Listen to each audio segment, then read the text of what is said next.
My body was a wreck. Lori Elliott was diagnosed with breast cancer in 2005. I just felt tired.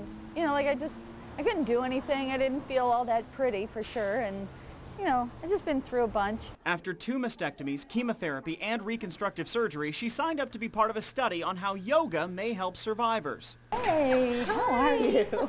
Good to see you. Diane Jackson was diagnosed in January of 2007. I'm looking for every tool that I can to help me manage my healing and my recuperation. Each participant in the study goes to 2 classes a week for 12 weeks. They learn to relax, they learn to stretch. Let the breath flow in under every rib. And they have regular clinic visits to track their immune systems and stress levels.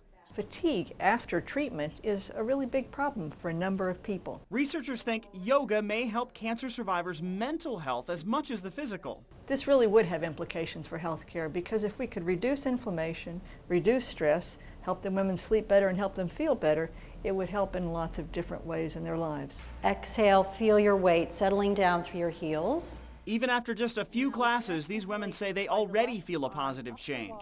Hopefully this will help me a little bit, make my life a little bit better, and pay it forward to someone else. Thinking good thoughts and breathing and relaxing, and it was restorative. The study is still looking for participants. The classes and clinic visits are free. To find out how to sign up, go to NBC4i.com and search yoga. Marshall McPeak, NBC4.